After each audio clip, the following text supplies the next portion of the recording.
Russia Ukraine യുദ്ധം കനത്ത പോരാട്ടത്തിലേക്ക് കടക്കുന്നതിനിടയിൽ ലോകത്തെ മുഴുവൻ ഞെട്ടിച്ചുകൊണ്ട് തങ്ങളുടെ ഏറ്റവും ശക്തമായ ആണവോർജ്ജ യുദ്ധക്കപ്പലായ അഡ്മിറൽ നഖിമോവിനെ റഷ്യ വീണ്ടും സർവീസിലേക്ക് ഇറക്കുകയാണ്. വർഷങ്ങളുടെ ആധുനികവൽക്കരണ പ്രവർത്തനങ്ങൾക്ക് ശേഷമാണ് 28,000 ടൺ ഭാരമുള്ള ഈ ഭീമൻ കപ്പൽ റഷ്യ വീണ്ടും കടലിൽ ഇറക്കിയിരിക്കുന്നത്. ആർട്ടിക് മേഖലയിലും ലോകത്തിന്റെ മറ്റു ഭാഗങ്ങളിലും സംഘർഷങ്ങൾ ഉയർന്നുവരുന്ന ഈ ഘട്ടത്തിൽ ഈ നവീകരിച്ച യുദ്ധക്കപ്പൽ റഷ്യയുടെ നാവിക ശക്തിയെ പുതിയൊരു തലത്തിലേക്ക് ഉയർത്തുമെന്നാണ് കണക്കുകൂട്ടുന്നത്. ആധുനികമായ മിസൈൽ സംവിധാനങ്ങളും അത്യാധുനിക യുദ്ധശേഷികളും സംയോജിപ്പിച്ചാണ് അഡ്മിറൽ നഖിമോവിനെ റഷ്യ ഇപ്പോൾ സജ്ജമാക്കിയിരിക്കുന്നത്. ആഗോള തലത്തിൽ തന്നെ വലിയ ചർച്ചയായി മാറിയിരിക്കുന്ന ഈ ആണവ ഭീമന്റെ വരവ് അന്താരാഷ്ട്ര നാവിക രംഗത്ത് വലിയൊരു ശക്തി പ്രകടനം കൂടെയാണ്. യുദ്ധരംഗത്ത് റഷ്യയുടെ ആധിപത്യം എന്നും തുടരും എന്നതിന്റെ വ്യക്തമായ തെളിവ് കൂടിയാണ് ഈ കപ്പൽ ഭീമന്റെ മടങ്ങിവരവ്. ആധുനിക യുദ്ധമുറകളിലെ എല്ലാ വെല്ലുവിളികളെയും നേരിടാൻ പാകത്തിലാണ് ഈ കപ്പൽ ഇപ്പോൾ ഡിസൈൻ ചെയ്തിരിക്കുന്നത്. വരും ദിവസങ്ങളിൽ ലോകരാഷ്ട്രങ്ങളുടെ മുഴുവൻ ശ്രദ്ധയും പതിയുന്ന ഒരു നിർണായക നാഴികക്കല്ലായി ഈ ആണവ കപ്പലിന്റെ തിരിച്ചുവരവ് മാറുമെന്ന കാര്യം ഉറപ്പാണ്. ഇത് മാത്രമല്ല, പഴയ സോവിയറ്റ് കാലഘട്ടത്തെ പല മാരക ഐറ്റങ്ങളും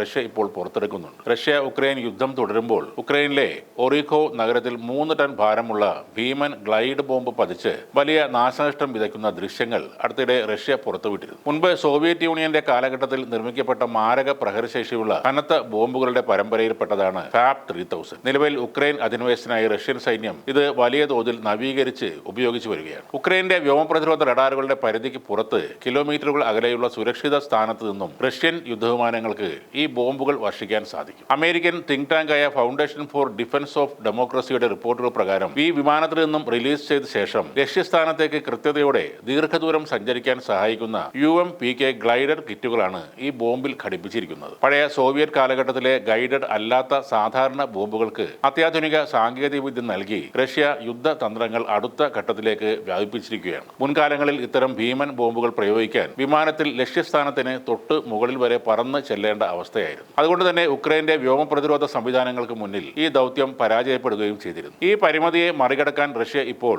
UMPK ഗ്ലൈഡ് കിറ്റുകൾ ബോംബുകളിൽ ഘടിപ്പിച്ചിരിക്കുകയാണ്. മടക്കി വെക്കാവുന്ന തരത്തിലുള്ള ചിറകുകളും അത്യാധുനിക ഗൈഡൻസ് സംവിധാനങ്ങളുമുള്ള ഈ കിറ്റ് ഘടിപ്പിക്കുന്നതോടെ വിമാനത്തിൽ നിന്ന് റിലീസ് ചെയ്ത ശേഷം ലക്ഷ്യസ്ഥാനത്തേക്ക് കൃത്യതയോടെ മൈലുകളോളം ഗ്ലൈഡ് ചെയ്ത് പറക്കാൻ ഈ ബോംബിന് സാധിക്കുന്നു. വ്യോമ പ്രതിരോധ പരിധിക്ക് പുറത്തുനിന്ന് തന്നെ സ്വന്തം പൈലറ്റുമാരുടെ സുരക്ഷ ഉറപ്പാക്കിക്കൊണ്ട് ബോംബുകൾ തൊടുക്കാൻ റഷ്യൻ വ്യോമസേനയെ ഇത് സഹായിക്കും. കോടികൾ വിലമതിക്കുന്ന ക്രൂസ് മിസൈലുകളുടെ ബാലിസ്റ്റിക് മിസൈലുകളും നിർമ്മിക്കുന്നത് റഷ്യക്ക് വലിയ സാമ്പത്തിക ബാധ്യതയാണ് വരുത്തിവെക്കുന്നത്. എന്നാൽ അതിന് പകരമായി ഫാബ് 3000 ഉപയോഗിക്കുന്നതിലൂടെ റഷ്യക്ക് വലിയ രീതിയിൽ ചെലവ് കുറയ്ക്കാനും സാധിക്കുന്നുണ്ട്. കാരണം സോവിയറ്റ് കാലഘട്ടത്തിലെ ഫാബ് ബോംബുകളുടെ ഭീമമായ ഒരു ശേഖരം തന്നെ റഷ്യയുടെ കയ്യിലുണ്ട്. ഇവയിലേക്ക് കുറഞ്ഞ ചെലവിൽ UMPK ഗ്ലൈഡ് കിറ്റുകൾ മാത്രം ഘടിപ്പിക്കുന്നതിലൂടെ കൃത്യതയാർന്ന ഗ്ലൈഡ് ബോംബുകളാക്കി മാറ്റാൻ എളുപ്പം സാധിക്കുന്നു. വില കൂടിയ അത്യാധുനിക മിസൈലുകൾ മറ്റ് തന്ത്രപ്രധാന ലക്ഷ്യങ്ങൾക്കായി മാറ്റിവെച്ചുകൊണ്ട് ഉക്രൈൻ മുന്നണികളിൽ തുടർച്ചയായി വ്യോമാക്രമണം നടത്താൻ ഈ തന്ത്രമാണ് റഷ്യയെ സഹായിക്കുന്നത്. ചുരുക്കത്തിൽ വില കൂടിയ ഗൈഡഡ് മിസൈലുകളെ മാത്രം ആശ്രയിക്കാതെ ശീതയുദ്ധകാലത്തെ പഴയ ബോംബുകളെ ആധുനിക സാങ്കേതിക വിദ്യയുമായി സംയോജിപ്പിച്ചുകൊണ്ട് ഉക്രൈൻ പ്രതിരോധ നിരകളെ